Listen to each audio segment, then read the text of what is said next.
Hello everyone, welcome to the stream. So this this is the first one we've done in a couple of months, but last month I was really ill, and by the time I felt better, it was far too late to do one, so we sort of skipped one. But we may be covering some bits and pieces from February, so it's not going to be a massive deal. And in fairness, the world of VR has been relatively sedate for the past few months, to say the least. So there's not a massive amount of news. We've got some news to share, some good news and some bad news, so we'll get into that. And we'll also be looking at the games I managed to beat this month and ranking them. So, without further ado, let's get on to the news. The first thing we have to talk about is actually something that we covered in the last live stream, which is the Meta layoffs, which were pretty big at the time, and obviously they restructured around, and we had various different thoughts. But since Meta have said, no, we're not abandoning VR, we're just shutting down these studios, and we'll be supporting other companies.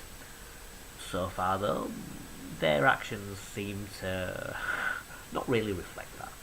I mean, obviously, in terms of supporting other companies, game development takes time. I understand that, so maybe we're not going to see the fruits of that quite yet. So we will see. One thing that has happened, though, is that there's been another round of layoffs. In fact, I think since we last talked, there's been another 2 rounds of layoffs, which is a little sus if you ask me. I mean, after all, like, you'd have thought if they're kind of shutting down their VR studios to support other companies, you'd sort of do that in one big hit, because it's going to be newsworthy, everyone's going to be talking about it, so you might as well just get it over and done with, because it's going to be a big thing, which it was a big thing. Oh great, my neighbours are starting construction right at the moment of the stream. So the question is, do I delay this or do I continue? I'm going to have to delay it. Right, sorry guys. Oh, hang on. No, they seem to have stopped for the moment. I can't believe they literally just started. What, we're 2 minutes into the fucking stream. They've not done it all morning, and suddenly they're doing it.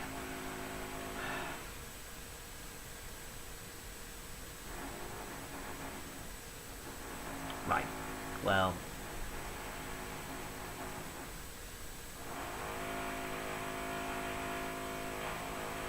I'll tell you what. Let's close some doors. Let's see if that makes a difference. Hold on a second, guys.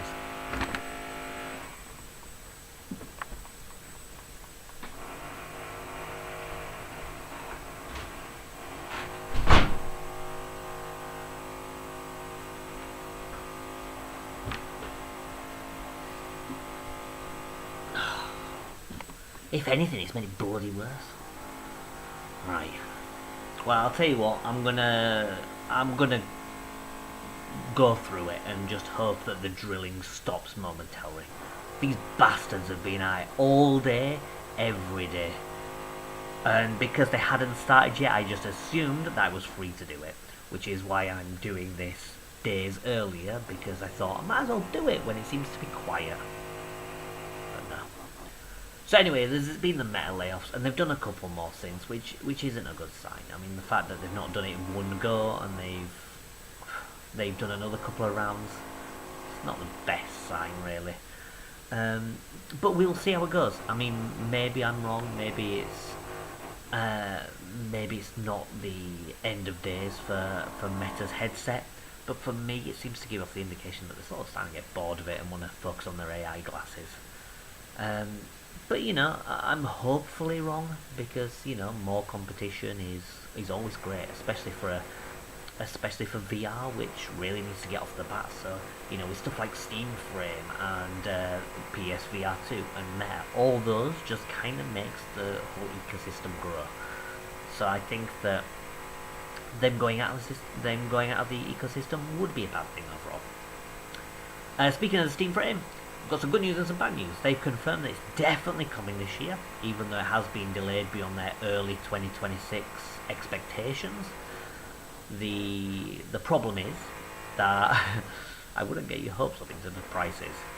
As we're recording it, the PlayStation 5 has gone up in price by $100 fucking dollars. That's a lot of cash. Like it's gone from what 550 to 650, which is a huge jump. Which is sort of setting like a new baseline for console prices these days, thanks to those bastard AI bros and all the chip shortages and stuff. So that's not great. On more positive news, we got a VR showcase recently, which didn't really show off loads of stuff. I felt like a lot of it was updates to things we already knew about. There's stuff like RoboQuest got a day, Fallout 4 as well VR. Whilst we didn't get a date on the full release for the Quest, it's coming out in early access on PC very soon. We got some more stuff on like the Lightkeepers and a bunch of other exciting projects.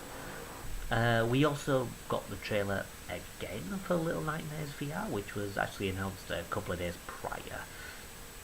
And yeah, it looks like it's going to be great. I've never played any of the Little Nightmares games, but they do look cool, and I'm kind of excited to play this VR version.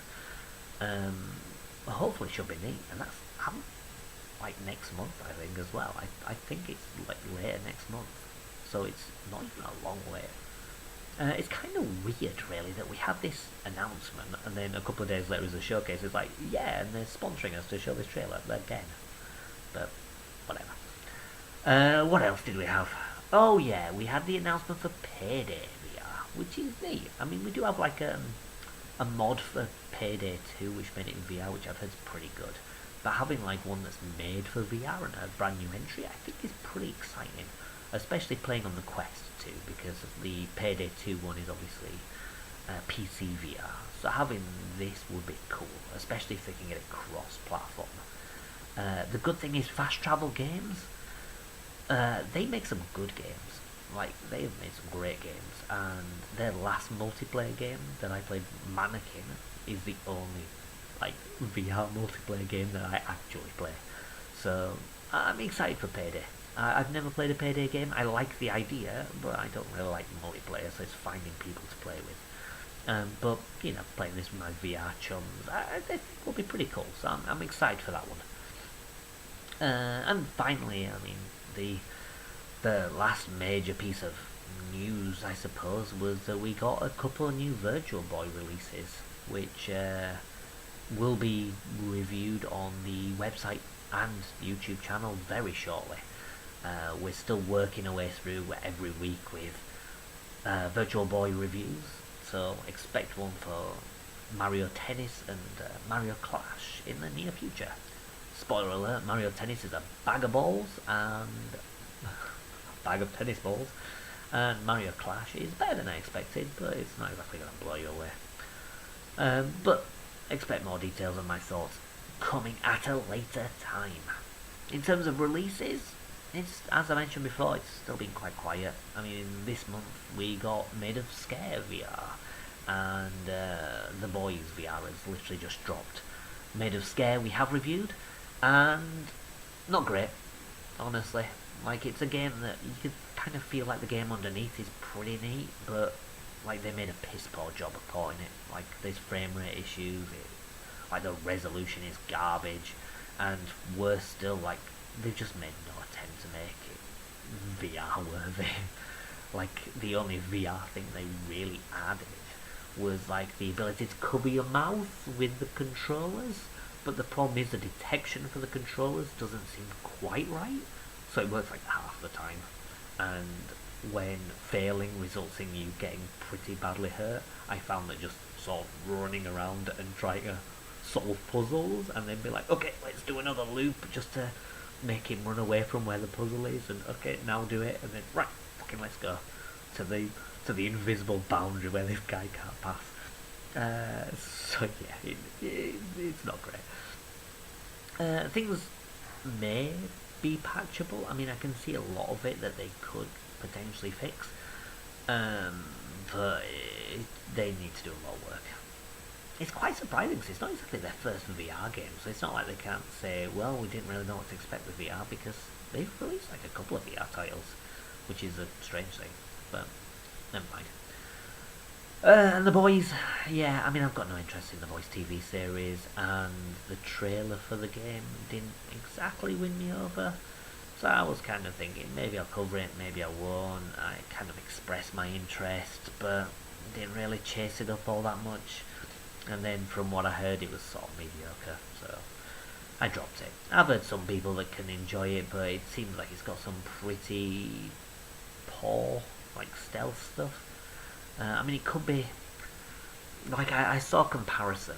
Like Live Open Mike actually mentioned it was sort of like Vampire the Masquerade, which was a game that I thought was fine, but a bit not great, not as good as I sort of hoped for. And I feel like this is. I feel like the comparison is probably apt. I imagine it's like that, like because I was kind of more interested in like that kind of vampire sort of role play. I sort of went into it and probably enjoyed it more than I would have otherwise.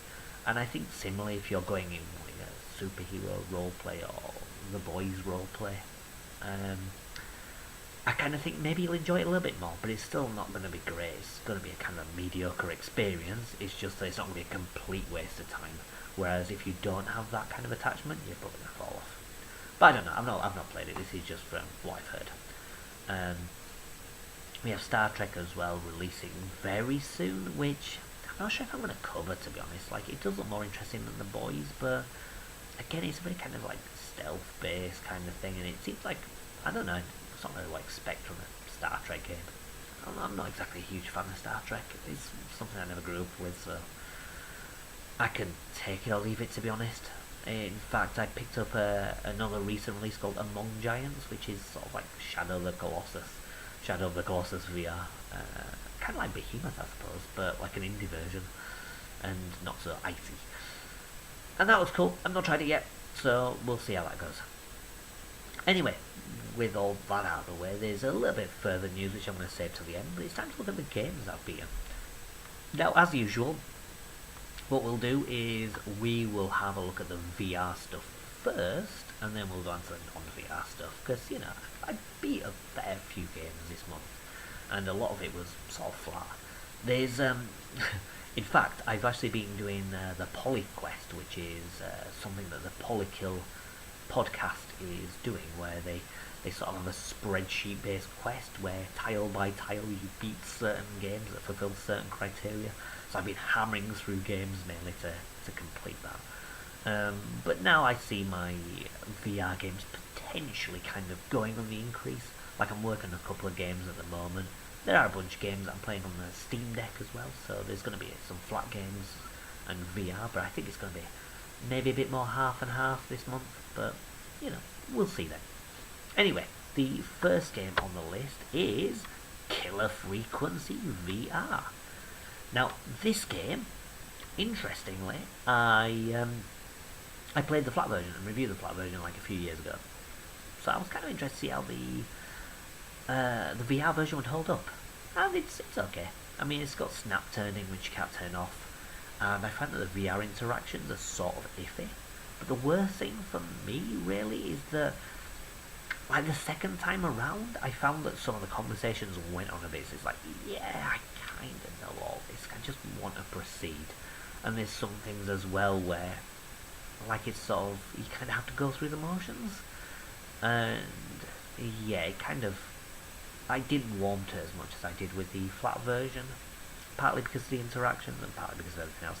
So I'm going to stick it in B. It's still a good game, but I think the VR stuff sort of kill it. It's not bad, and it's certainly a great fit for VR, but I kind of think you can tell it's an older VR game where they were sort of getting to grips with the whole thing. The other, like, proper VR game I played was, well, I say proper, it's the DLC, Rise of the Tomb Raider Blood Ties. Unfortunately, you can't play the entire game in VR, but you can play this DLC. Unfortunately, there's no combat, no platforming, which means that it doesn't really feel like a Tomb Raider game. You're just walking around the house solving a bunch of puzzles and collecting a bunch of things. I mean, it's alright. I mean, I'm going to place it in B as well, because it's not terrible. It's just, there's not really much to it. It's quite short. There's a couple of neat puzzles. It's not bad. And the fact that it comes as part of the Tomb Raider package, so you're not exactly paying extra for it, it's just included, also makes it an easier to swallow pill. but it would be like low B. I think that if anything else goes in B, that's going to stay at the bottom. And I think that's been, in fact, I'm going to put it high C, just because I kind of think that, yeah, I think B's probably a push. Mario Tennis. I kind of alluded to it before, but it's a load of shite. I don't like Mario Tennis. Like, I think the 3D effect's pretty good, but it's just kind of boring. The characters don't have, like, their own stats or anything. I mean, I think they do, but it's, like, not enough to make a difference. Like, I kind of like the depth of field that it has, and the fact that every opponent has their own, like, backdrop. But the fact that it's sort of sane, it's just kind of, you get bored of it really quick. Mario Clash is a lot better than expected. It does kind of wear out its welcome, but I think it looks cool, and I kind of like the enemy types. It's just that I think the general gameplay of this original Mario Brothers game just doesn't really hold up as like a full game. I think they did the best they could, and there's nothing much more you could ask for from a sequel to the original arcade Mario Brothers. It's just that it's one of those things where you kind of play like a dozen levels or so, and you're like, right, I'm done with this. Okay, Harmony of Despair. Now this is an interesting game. When it came out, which was on the 360, I was hooked to this. I used to play multiplayer all the time. This was one of those multiplayer games I used to play all the time, just do run after run after run. And I was worried going back into it, because I thought, well, can't play multiplayer anymore, because the 360 is pretty much online dead, and I can't imagine there's a lot of people playing anyway. So I played through it single player, and I thought, oh, this could be rough, because it's kind of, can be a bit grindy. But it wasn't as bad as I expected. I actually got through a run with relative ease, probably due to my past experience and it's sort of coming back to me, and I enjoyed it a lot. I think it loses something without the multiplayer, so I'm going to stick it in high A, but I still enjoyed it, like, a lot. Dicey Dungeons, fantastic game.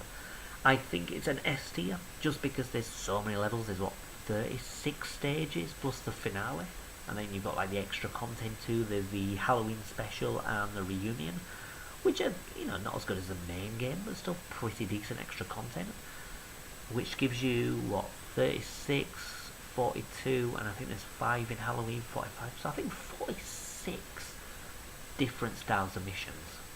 Now there's not a massive amount of variety, but because every mission's sort of different, like, even though you could be playing like a Warrior Mission 1, there's only a limited amount of stuff you can do with it, really, because of the builds and the stuff that's available.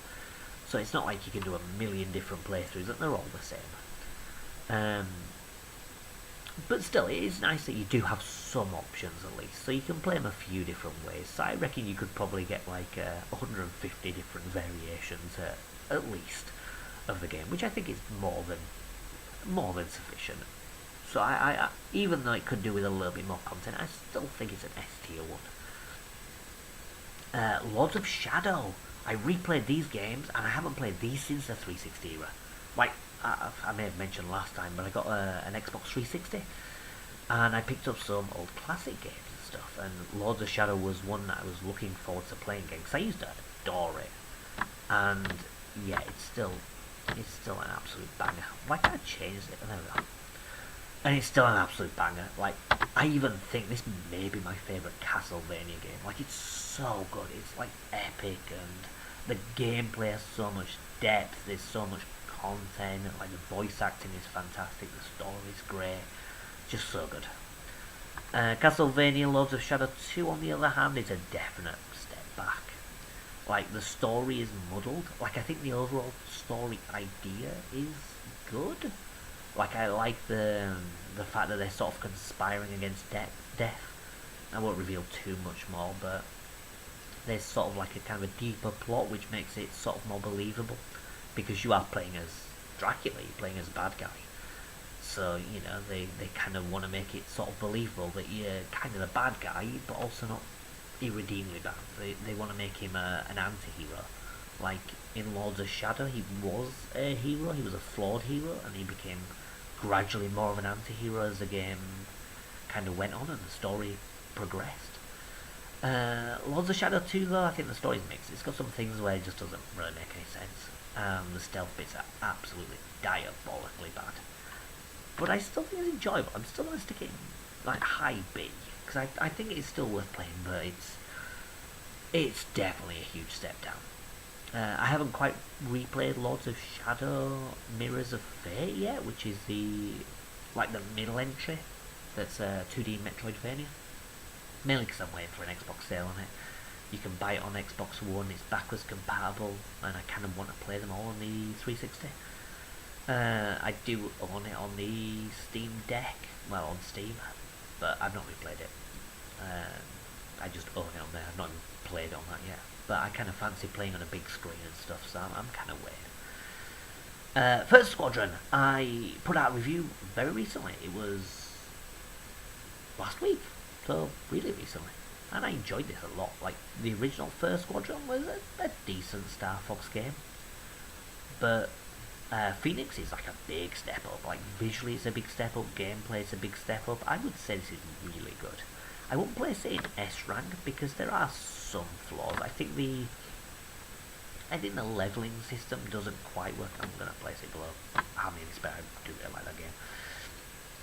Like, I think the sort of randomization and stuff, they're like, oh yeah, it's sort of like a roguelike, but it's not. You fail, you use like your experience to buy upgrades and make yourself stronger, and then you go in and you're still basically playing the same level. There's a degree of randomization, but you probably won't even notice it, it's so minimal. Cultist Simulator, played this on the phone, and I think it just released actually. I think it's not actually been too long ago.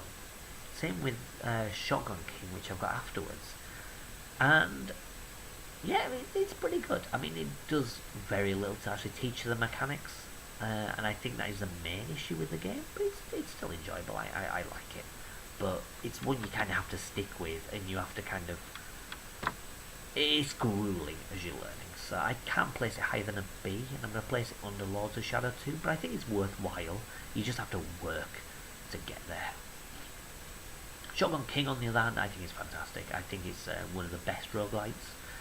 I'm not going to place it in S, because it's, even though I love playing it, I don't think it's quite there. I'm going to place it in high A. I think that's worthwhile. We've got a review on the site for the game, so I definitely recommend checking that out. But the main gimmick is that you're playing against chess pieces.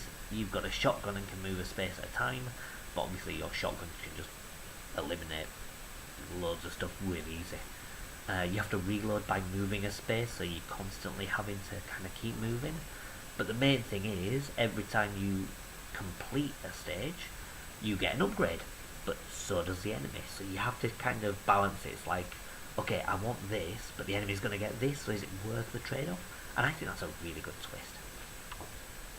Moving on, we have Bloodstone 007, which I really liked. Like, I played the handheld version recently, and I thought it was a pretty good version.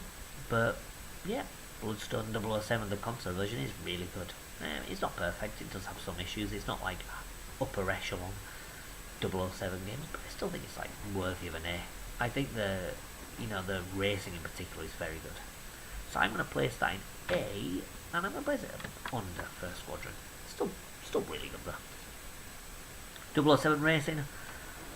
I'm going to put this in higher. I'm tempted to put it in low S, because I really, really like this game. But it does have some quirks that I think that are sort of understandable why some people don't like it. So I'm going to place it there.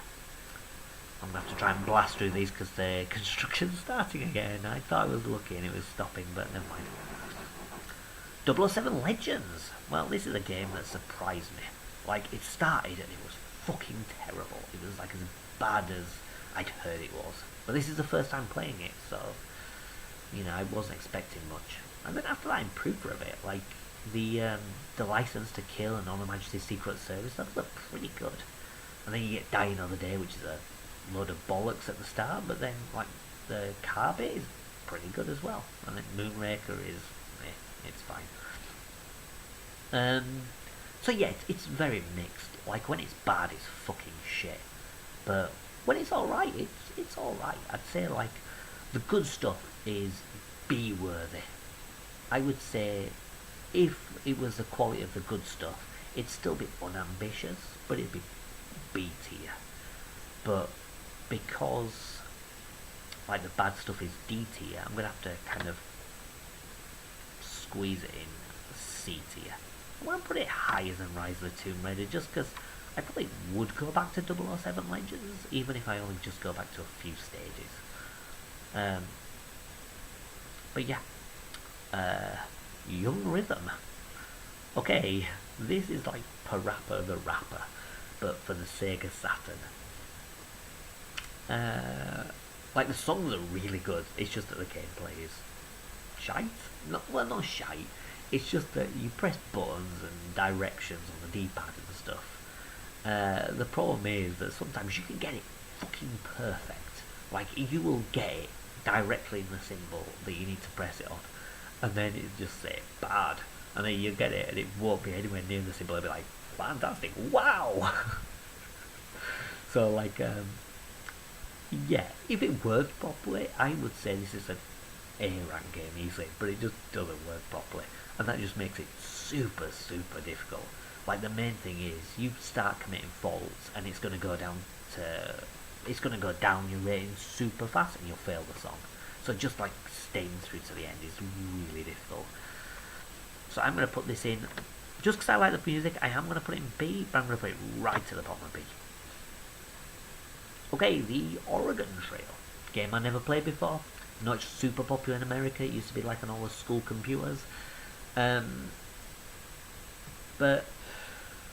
yeah, it's okay.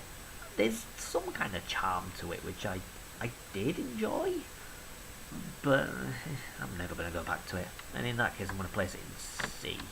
I'm going to place it below Rise of the Tomb Raider. I know it may be controversial, maybe to people that grew up with it, but from the perspective of someone looking for a game, I thought it was okay. It's not going to wow me away. Skyrim and Oblivion. Now these two, I actually did speedruns of. Like Skyrim, I didn't do a speedrun per se of Skyrim, I just blasted through the main quest. And Oblivion, I actually did a speedrun.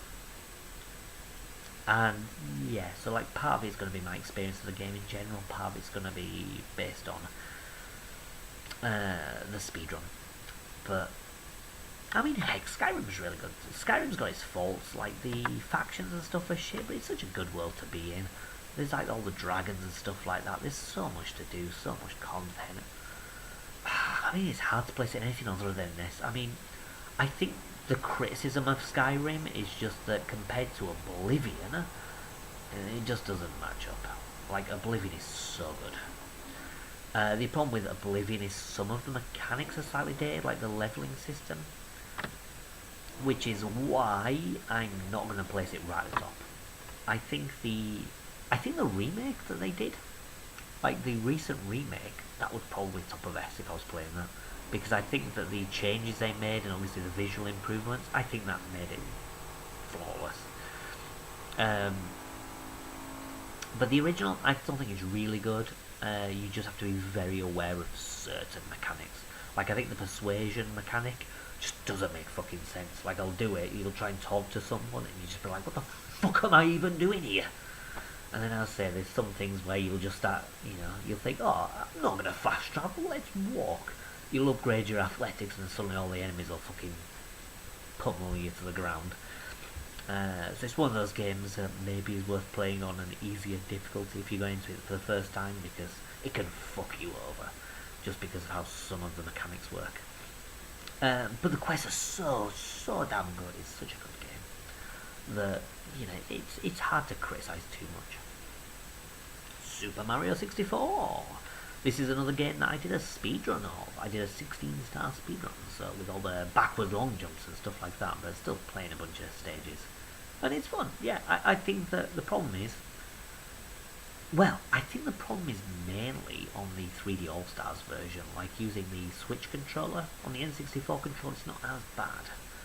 But I find the movement isn't all that precise. Like I know people will be like, oh, you're an amateur. I fucking grew up with this game. I can speedrun it. I can play this game well. Like, I think Banjo-Kazooie is a lot tighter in terms of control. Mario 64, the issue is with Mario 64, you're facing one where you hold down to turn a direction and it goes whoop and makes like a small circle. So if you're on a narrow platform, it can be a bit precarious. Like, you're better off sort of like doing like mini hops and sort of trying to make micro adjustments, which is a great game design, to be honest. But I mean, it's still fantastic. It's the first 3D Mario. They did a fantastic job. Can't criticise too much. But I am going to place it in A. I'm not going to place it in S. Sorry. Maybe heresy. But I think that I really enjoy it. I just don't think it's S tier anymore. For me, at least. I am going to stick it at the top, though, there. Even above 007 Racing, which I adore. So, that's something. Rightio, what is next? Okay, well, I don't need to go up. Well, yeah, I don't think I'm going to have to go up to S for some time now, judging by the next picks. We've got the Pikmin fan game, which is interesting. It's sort of 2D, and yeah, you have to pick up stuff. I mean, it's a neat little thing. It's cute. It doesn't work particularly well. I don't think it's bad. You could tell it's definitely made by an amateur sort of developer who just has a love for Pikmin. And that's all it really is. It's a C. I can't place it in D because, you know, there's stuff to kind of praise, but it's not exactly a good game.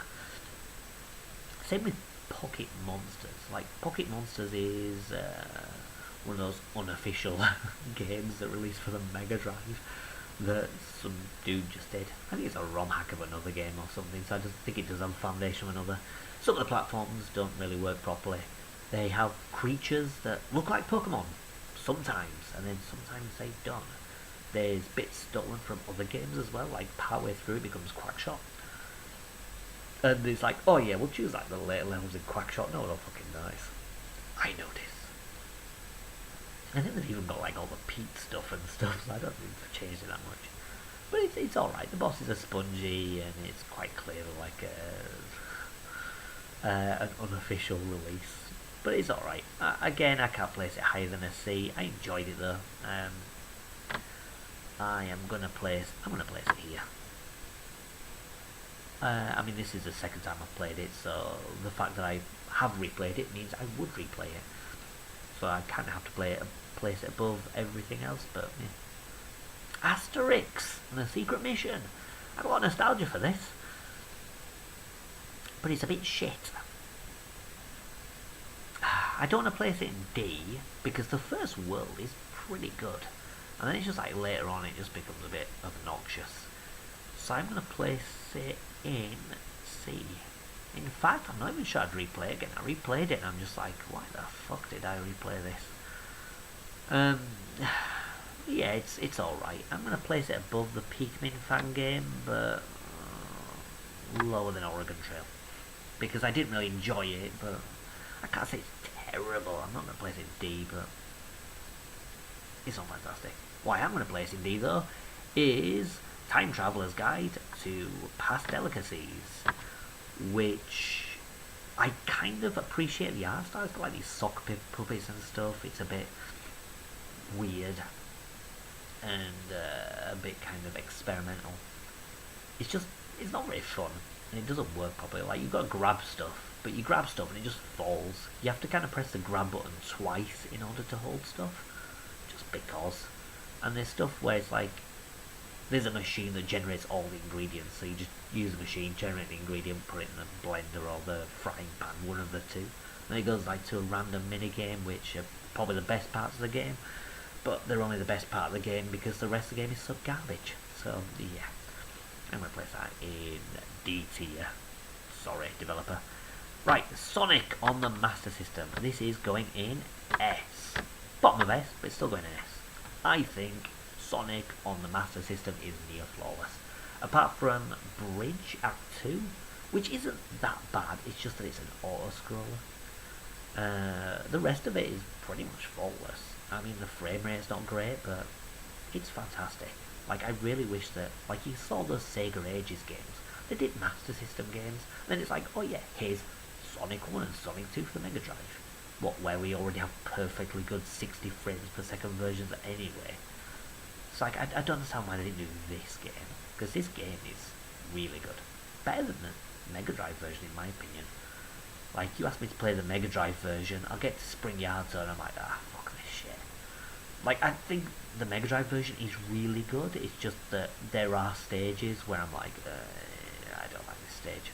But my System one's really good, like, I don't dislike any of the stages. I say there's that one auto-scroller, which is a bit like, okay, here we go again. But aside from that, it's a banger. It's a classic from my childhood that I believe has held up. Oh, fiver. Finally got Aperture Desk Job, which is something that's putting Nintendo to shame, because they released their, I can't even remember the fucking name of it. Basically, it's the instruction manual for the Switch 2, but you gotta pay for it. This is the instruction manual for the Steam Deck, except it's free. And like with their Portal series, it's set in the Portal universe, and it's got the same kind of humour. It's got the it's funny. It's funny and it's fun. So what more could you ask for? I mean, at the end of the day, it's basically just pressing buttons that it tells you to press. There's no difficulty. There's not much game here. It is literally just like, okay, so this is what you do if you want to make a screenshot. This is what you would do when you want to do this. And it teaches you, like, the fundamentals. It doesn't teach you everything the Steam Deck can do, which I think is a missed opportunity. So it could have been better. But yeah, I still think it's pretty good. I'm debating about whether to put in A or B, and I think I'm gonna put it in A just because it's free. I mean, like, even though, you know, it could have included some more things that the Steam Deck did to make it a bit more comprehensive. It's free, it teaches you all the basics that you need. Like, you won't become a Steam Deck expert from it, but if it's, you know, if it's new for the first time, you get to learn about all the different buttons and some of the other functions. So I think that's fine. Right, let's make this a little bit smaller, and ta-da! Here we go! Here is my full tier list for this month's beats. I'm pretty happy with that. Okay, well, let's see if the ones from this month are any better.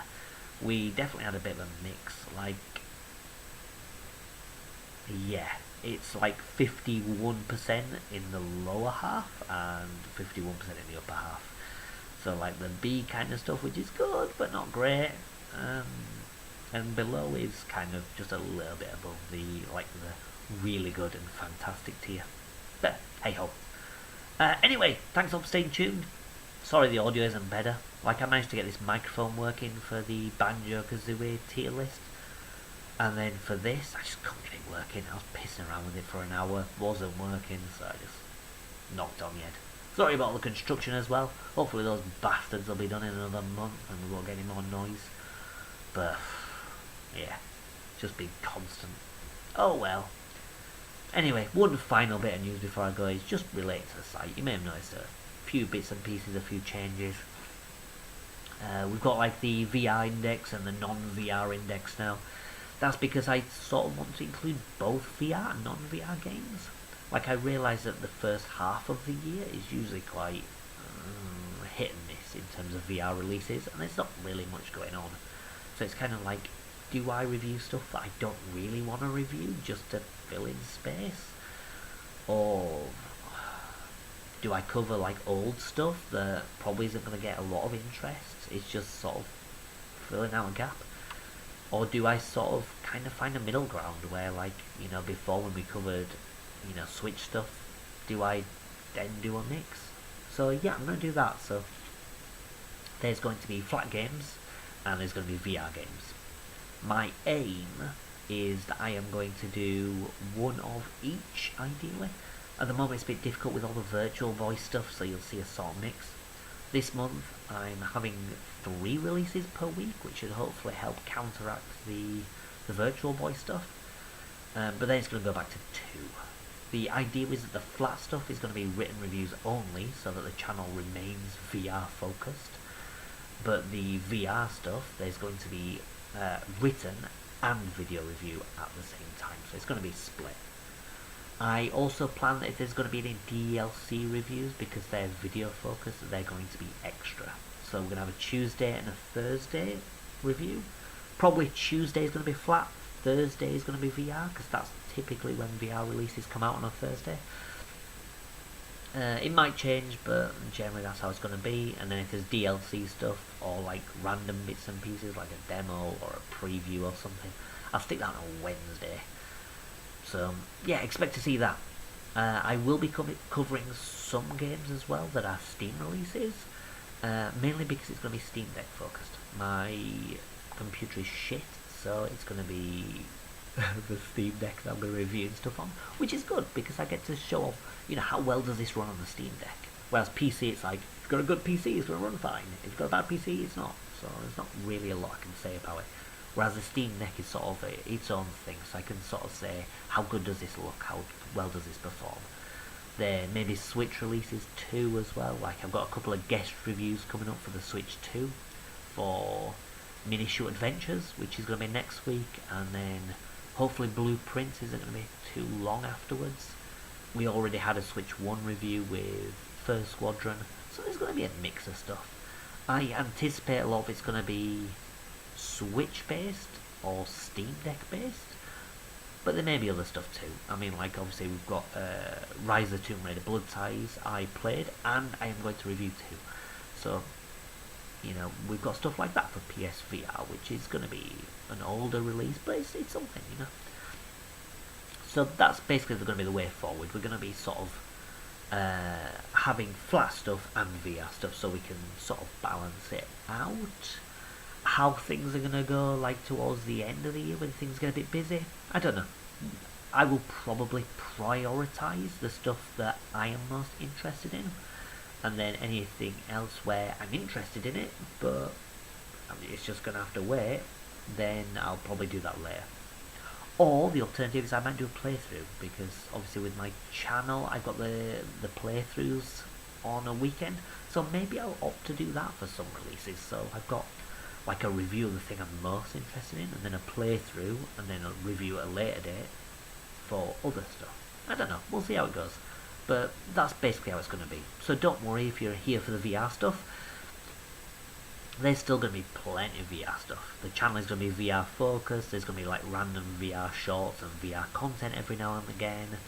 We're going to include like VR news, hopefully monthly, and continue this, and hopefully upgrade the quality when I find a working fucking mic. But there's also going to be like flat stuff too. So if you're interested in non-VR stuff, or you play both, then hopefully there's going to be some great indie and AAA releases coming. I do want to review stuff like Resident Evil Requiem. I'm at the moment covering Fatal Frame, so expect a Fatal Frame 2, so expect a review of that.